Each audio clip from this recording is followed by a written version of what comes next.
What would you do to get your kids to read? I've tried pleading. I've tried candy. Food, TV. Letting him stay up late. It was heavy negotiations. We even had to have a contract. Now you don't have to bargain or plead to get your kids to read. Just give them Sports Illustrated for Kids.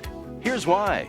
It's exciting, so they're excited to read it. Sports Illustrated for Kids is a fun magazine. He's always reading and always asking us questions. We have found Mark blooming with reading. Kids love everything from the puzzles and posters to the sports stars, mazes, and games. I like the trivia math questions because it helps me with my math skills. I like Hot Shots because it tells about kid athletes. They're excited to turn the page because of the fact that they can read about their hero as well as children their age. Fun Facts No and Tell is what Mark will use to stump Dad. I like Buzz Beamer a lot because he's a goof. Sports Illustrated for Kids is more than just fun, it's an education. This opens up avenues to all sorts of educational values. Sportsmanship, Self-esteem. Teamwork. they're learning, they don't even realize it. As a coach, it really helps the kids learn how to play the game. Sports Illustrated for Kids should be in every classroom. Call now and get a year's worth of Sports Illustrated for Kids for 4 monthly installments of $5.99. Save over 20% off the cover price. Your kids will love getting it in the mail with their name on it. He's proud to have his name on. He's proud. He feels like he's a part of something much bigger. Give it to your children or grandchildren today. Our granddaughter is 10 years old, and she insisted that we give her a subscription to Sports Illustrated for Kids because all the kids at school were talking about it. Giving Sports Illustrated for Kids is a gift of learning, a gift for a lifetime. So call now, use your credit card, and discover what millions of parents already know. That Sports Illustrated for Kids is the magazine that your kids will love. Now that Mark is reading, I can't get him to stop reading. My son is reading now because of Sports Illustrated for Kids. We think reading is number one in importance, and this is an easy way to start that process. Sports Illustrated for Kids is an awesome magazine.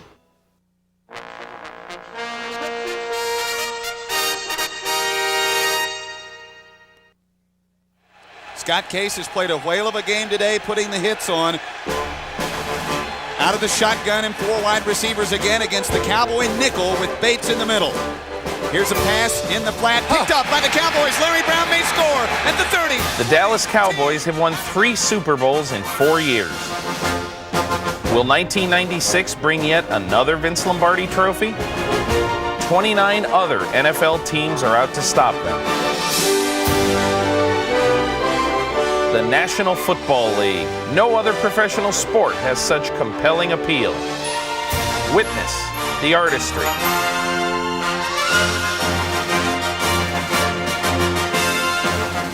The intensity.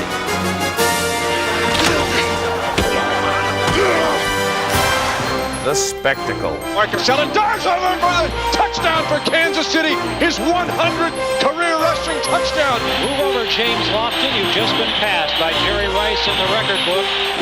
And Dan Marino has the granddaddy of them all now. Most touchdown passes ever. It's America's autumn ritual, stirring up passions that only a hometown fan can understand. I'm Peter King of Sports Illustrated, your host for the 1996 Baltimore Ravens Video Yearbook, featuring a retrospective of the Cleveland Browns' historic 1995 season entitled Goodbye, Farewell, and Amen.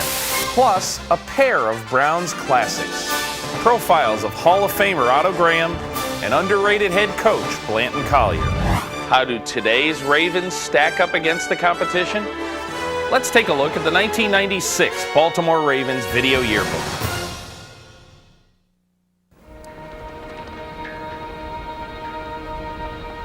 It began September 6, 1946, when the Browns played host to the Miami Seahawks and won the game 44-0 here at the stadium. And the Cleveland Browns era, as we know it, comes to an end today in this, the 51st Battle of Ohio between the Browns and the Bengals. The 50th and final year of Browns football offered 47 young men an overwhelming challenge. Thrust by circumstance into a season that symbolized the widening gap between teams and fans, these young men never lost their nobility. They rose above talk of sweetheart stadium deals, legal wrangling, and franchise free agency, and they simply played the game.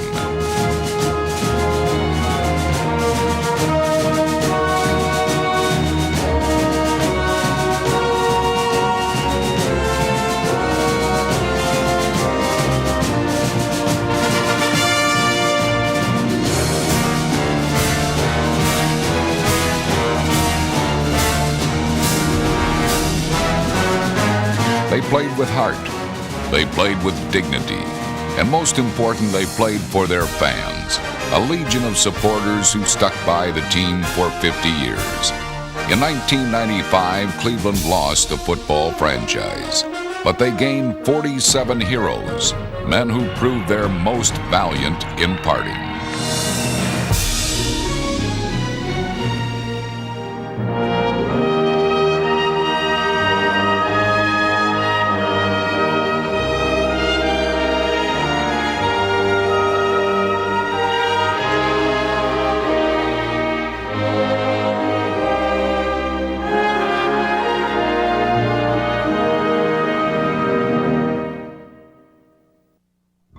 In the season opener, wide receiver Michael Jackson thrilled the crowd by duplicating his success from the 1994 playoffs against New England. Then he's going to put it up. As time steps up in the pocket, throw to a wide open Michael Jackson, 40, 30, touchdown Browns, 70 yards. And the Indians aren't the only one that can get the home run ball. Vinny rolls right. He's looking, throwing, end zone for Michael Jackson. It's a jump ball, and what is the call? Touchdown, Browns, Jackson. What a catch!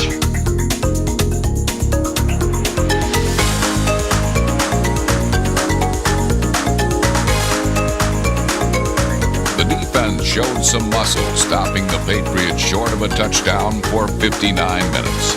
But with 19 seconds to play, Curtis Martin leaped toward the goal line with a debatable result. Hands off to Martin. He dives. We've got no signal. He's not in. Now they say touchdown, Patriots. A very late call. A very, very late call. The Browns returned home to meet Tampa Bay, and the Dog Pound fans howled a chorus of approval for the defense.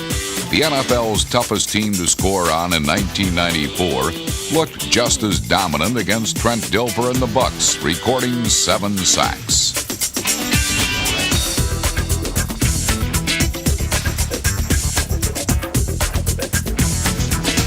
The special teams also contributed, capitalizing on a muffed punt. He fumbles the ball. He's in.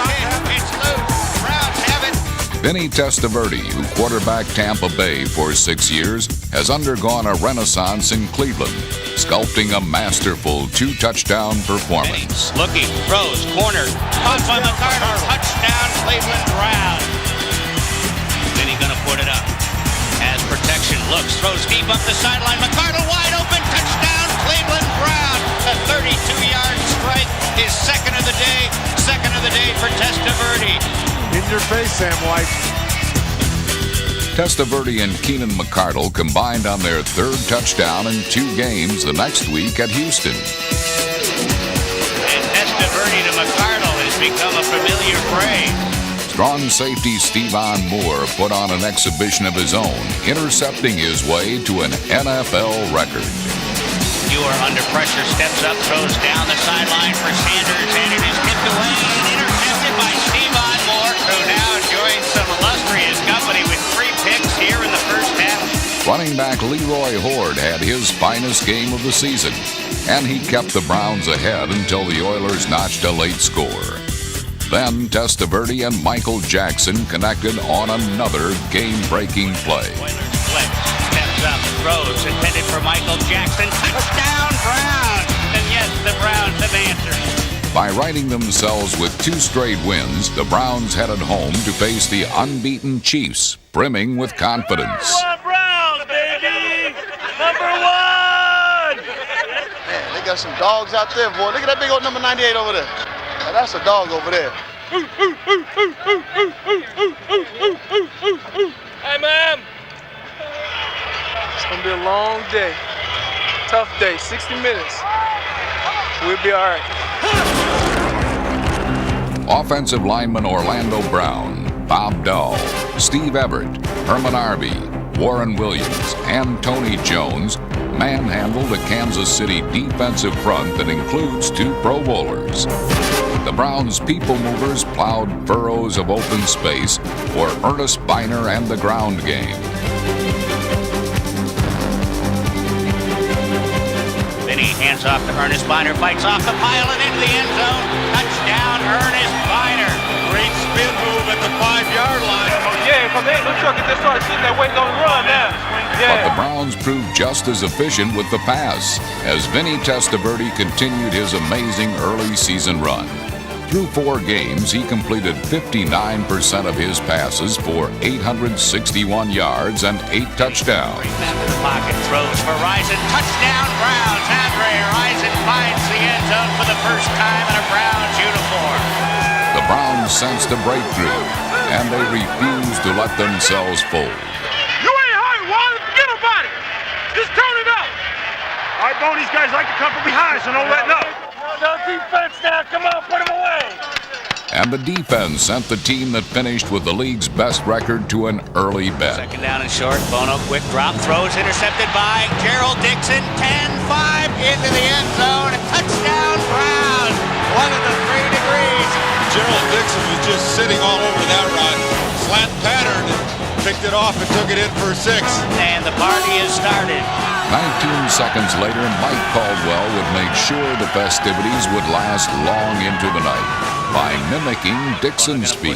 Straight back, throws left sideline, intercepted by Caldwell, and he is strutting his way into the end zone. And what a party this is. Damn, it feels good to be winning, boy.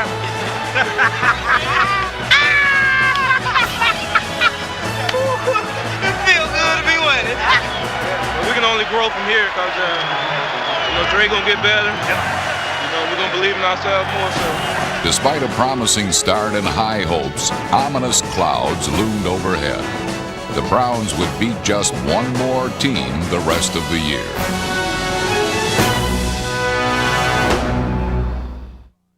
The Browns met the Bills in Week 5 before a national television audience. Wide receiver Derek Alexander stole the early spotlight with a 69-yard punt return. Alexander at his own 31-yard line. 40, 45, 50, one man to beat. 40, 30. They're not going to get him. Derek Alexander is running all the way back. Though the Browns came up a field goal shy, the game was a testament to the explosive potential of the receiving unit. A gifted and productive set with 3 distinct parts: the deep threat, the touchdown maker, and the possession man. Keenan McCardle led the receivers in catches, possessing the ability to get open underneath man coverage or in the seams of the zone. In addition, McCardle unleashed a dazzling array of spectacular grabs.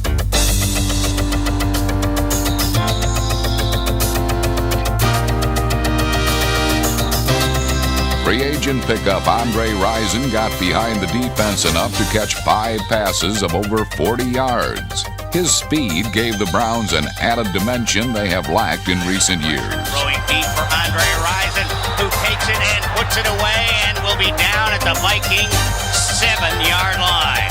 He hit him right in stride. Andre Rison with the go route on the right side. But the highest praise must be reserved for Michael Jackson.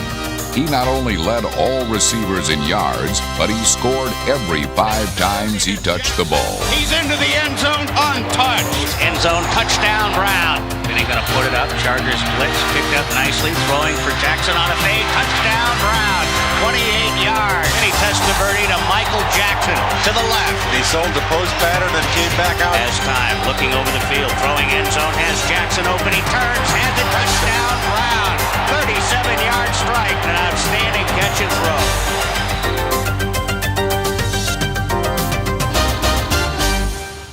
There were big play men all over the offense.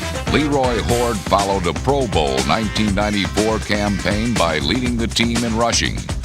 Though a fullback by nature, Horde used an elusive style and electric speed to make big plays.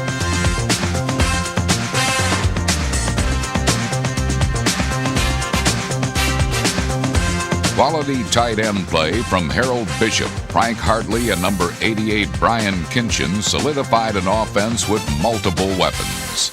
But the greatest impact might have come from a greenhorn from Marietta, Georgia, named Eric Zaire. In Week 9, the rookie was tabbed to start against the Bengals, and his freewheeling style perfectly suited Andre Rison, who ended up with 173 yards. Zire going to put it up. Steps up in the pocket, throws, end zone, Rison, touchdown Browns, a 17-yard strike. Zire to Rison right on the money. This is a different offense today. Zire's presence seemed to inspire the whole team, which was in the throes of a 3-game slide. Defensive end Rob Burnett pummeled Bengal quarterbacks for 3.5 sacks.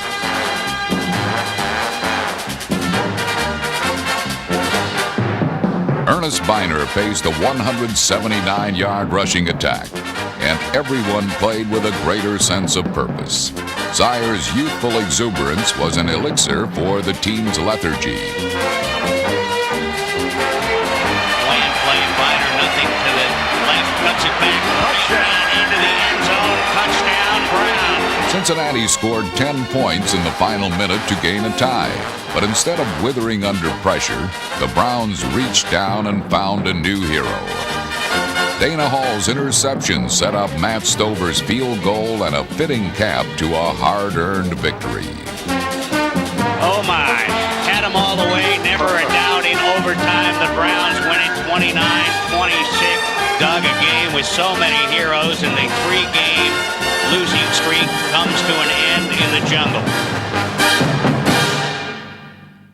Defense is about attitude in Cleveland, led by 11 relentless men ready to pounce at the sound of the starting gun. 1, 2, 3, start!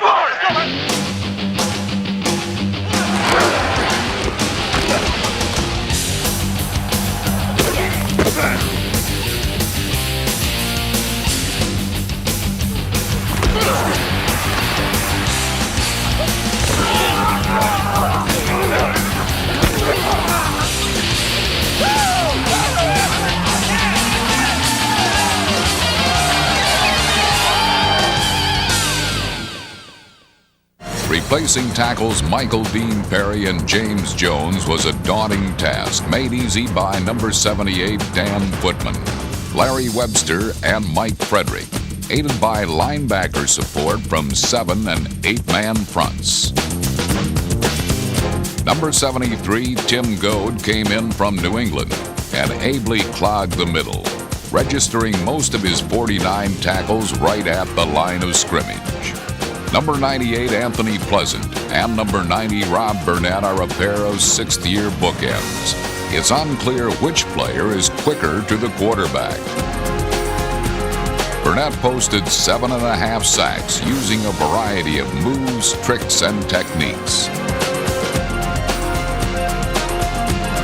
Pleasant led the team with 8 sacks, giving him and Burnett 74 since coming to the Browns in 1990. In addition, Pleasant demonstrated a proclivity for the sack and strip.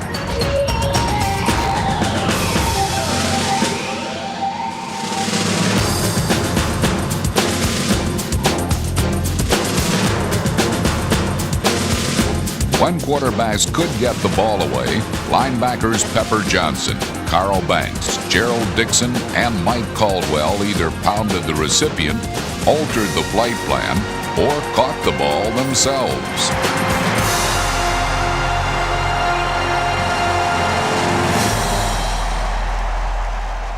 A deep secondary formed the backbone of the defense. Right cornerback Don Griffin was at his best close to the line against the pass or run, but he could also be dangerous in coverage. Play action, Ilfer on a bootleg, looks, throws, end zone, intercepted by Donnie Griffin deep in the end zone.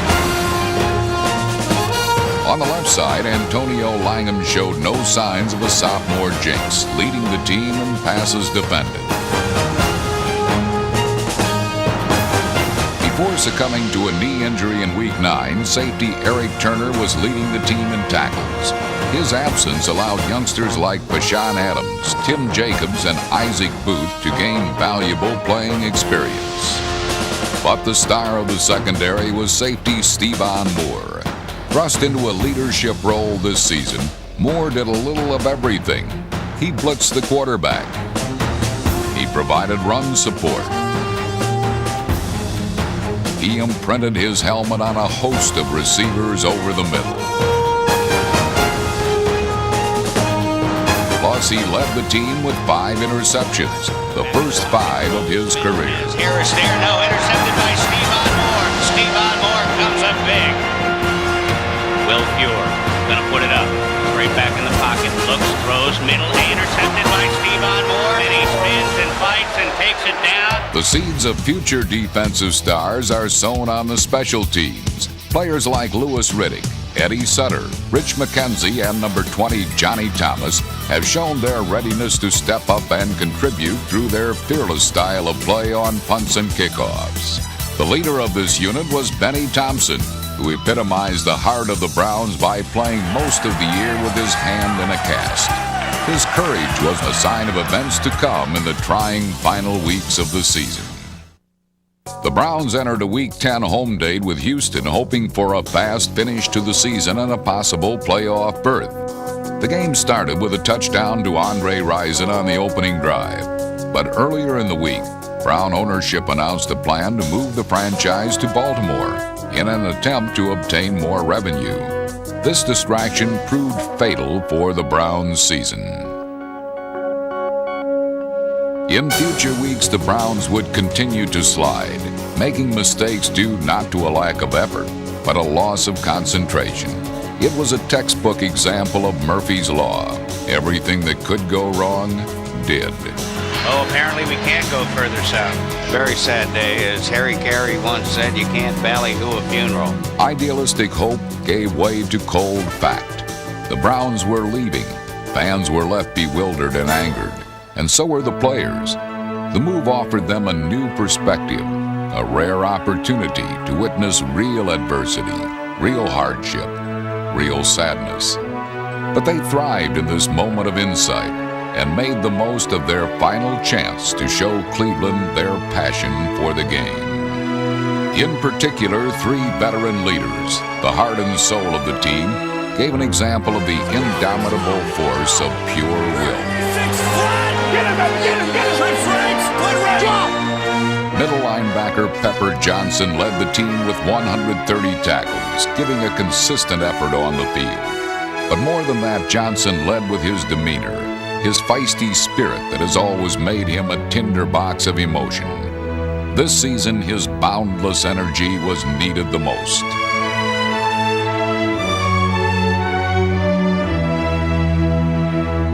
Vinny Testaverde has always been a more subdued leader.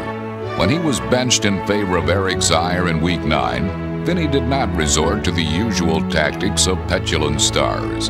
He waited his turn, returned to action, and delivered with his finest season. He completed 62% of his passes for 2,883 yards and 17 touchdowns, despite missing part or all of 5 games.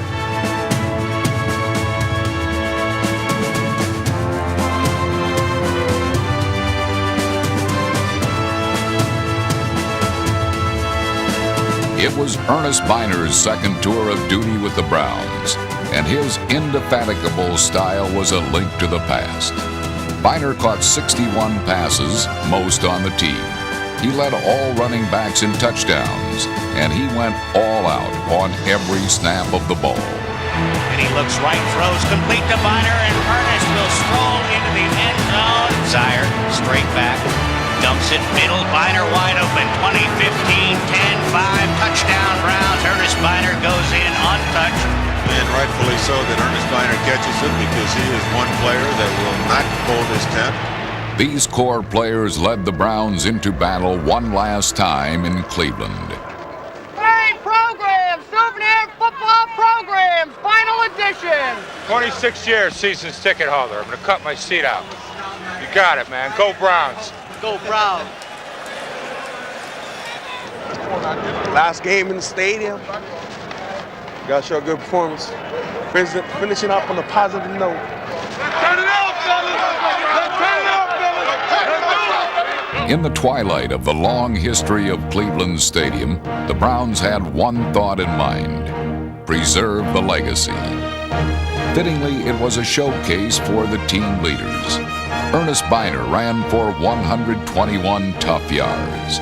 Pepper Johnson had 9 tackles and 1 pickoff. Ball is tipped, intercepted by Pepper Johnson, 35 to the 30 to the 25 to the 20 to the 18-yard line. And the Browns are set up nicely. And Vinny Testaverde's 22 for 32 performance made sure the Browns would leave their city the same way they entered, as winners.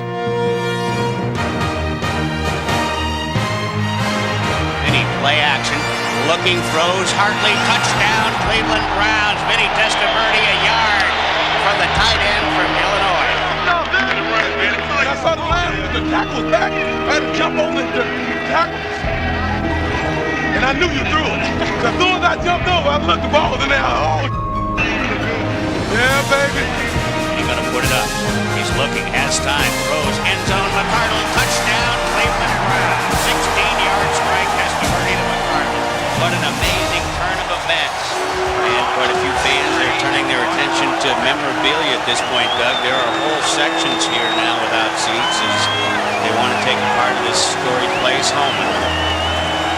The majesty of victory soon faded, and as the final moments of the Browns in Cleveland dwindled away, the players made perhaps the most heroic gesture of the NFL season.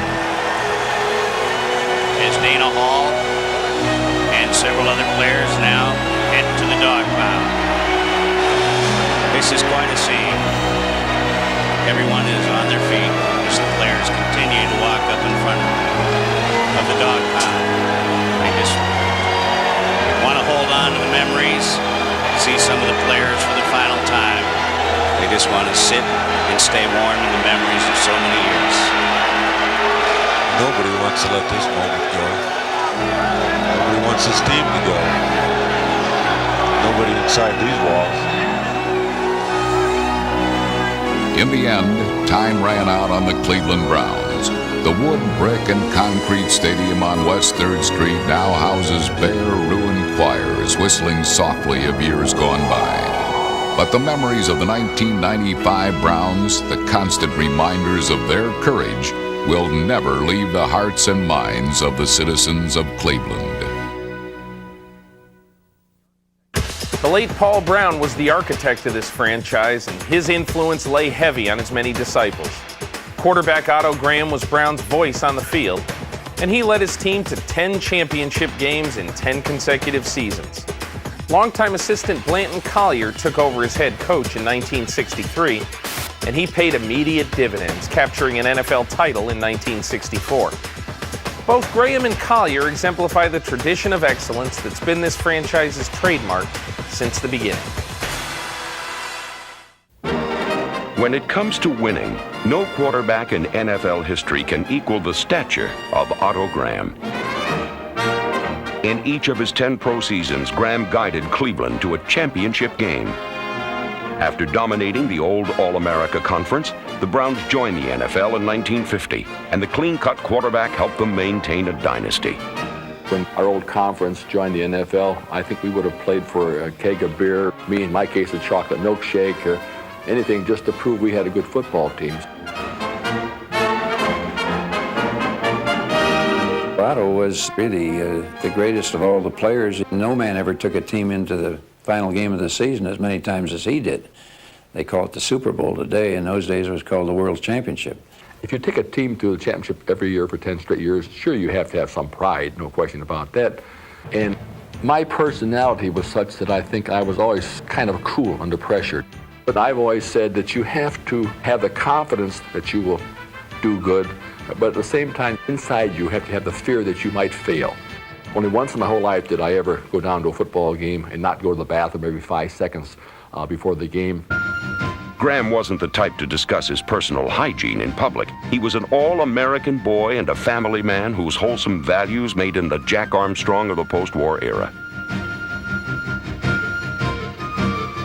Graham was an ideal role model for the youth of his day.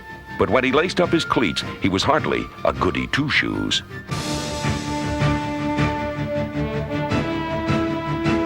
A remarkable athlete and rugged competitor, Graham's fearlessness in the face of contact brought about a revolutionary change in football headgear.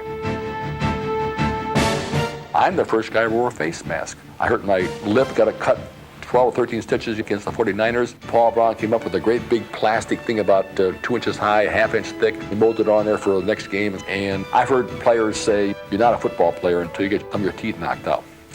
That's idiotic. You know, who wants your teeth knocked out? You know, that's ridiculous. Keeping his teeth enabled Graham to become a commercial spokesman for Wheaties cereal. When it came to endorsing the Breakfast of Champions, Graham didn't mind learning how to act on cue. But as Cleveland's quarterback, he flinched when taking direction from head coach Paul Brown, who called the team's plays from the sideline. I'm not a dummy, and it always makes me appear like I didn't know what I was doing out there. And I must admit that I did change a few plays that he sent in. But I also will tell you, if I changed the play, it better darn well work. Because if it didn't work, I was going to hear about it when I got to the sideline. Well, I ran out of the pocket a couple times, and he felt I left too soon, and so he sent George Radman in a ball game.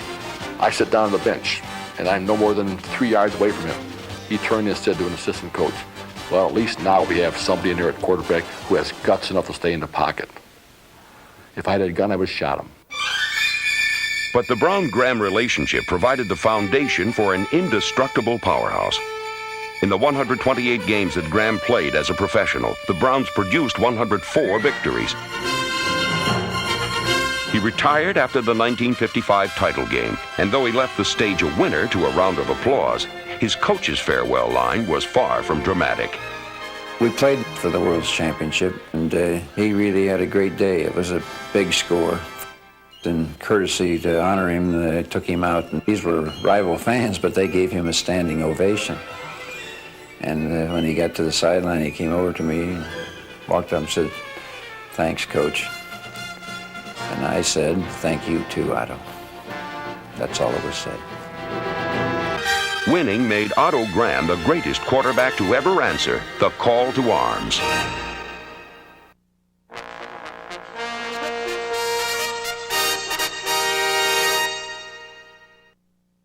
Blandon Collier, the coach who looked like a high school math teacher, was in fact a gifted educator with a wealth of football knowledge. Collier's first NFL job came in 1946 as an assistant for Cleveland's Paul Brown. Coaches Blandon Collier and Fritz Heisler, who watched the game from the stands to get a better perspective, relayed the information to Coach Paul Brown. In the 1950s, Collier was the head coach at Kentucky, where he recruited young assistants Chuck Knox, Bill Arnsparger, and Don Shula. By 1962, Collier was back with Paul Brown. But this time, trouble was brewing in Cleveland. Well, at the end of Paul's career, when he became too conservative, we felt that he needed to make changes. So the players were united against him to have him open up the offense and do things that were more innovative. But then what happened was that Art Modell came in, bought the team, and that was the end of it because Art eventually got rid of Paul. Blandon was more of a human being as far as dealing with the human feelings of players and their emotions. And what he did is he gave us a free hand. The new head coach freed up his star running back with a scheme known as option blocking. The result was Jim Brown's greatest season.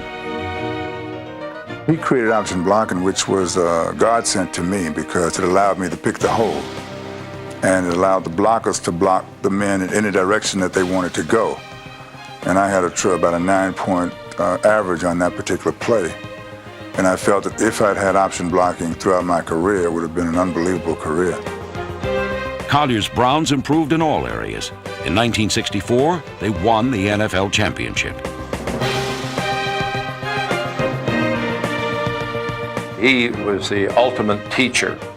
He did more in the off-season. When people weren't working in the off-season, Blandon would take all of the tapes of the Browns games or the films of the Browns games back to Lexington, Kentucky, and spend the entire off-season down in his basement going over the films and charting all of the plays. He also took the techniques of playing a position, which other coaches hadn't done, and put it down in an outline form so that you could then refer to it and teach from it. The mark of the Browns under Collier, the mark I'm talking about is precision of movement. Their players were so groomed. If you took all their receivers and had them run the same pattern and with no numbers on, just a gray jersey, they would look like the same guy. That's the way they taught.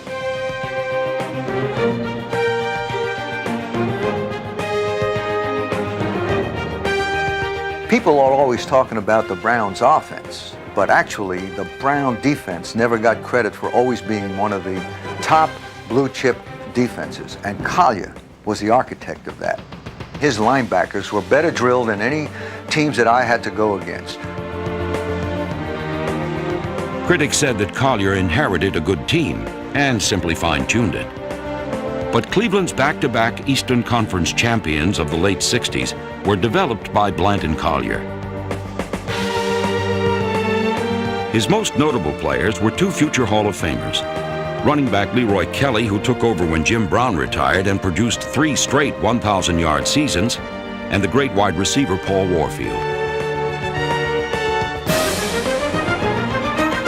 In 8 years as a head coach, Blanton Collier never had a losing season. He had 5 first-place finishes, 4 conference titles, 1 NFL championship, and one of the greatest winning percentages of all time.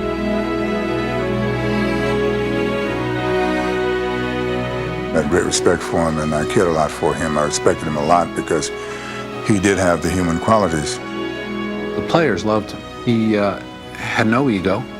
He let his people coach. He had a very sound grasp of all areas of the game, good concepts. He was just a very solid coach who was a good guy. Unsung hero that never got the recognition that he deserved.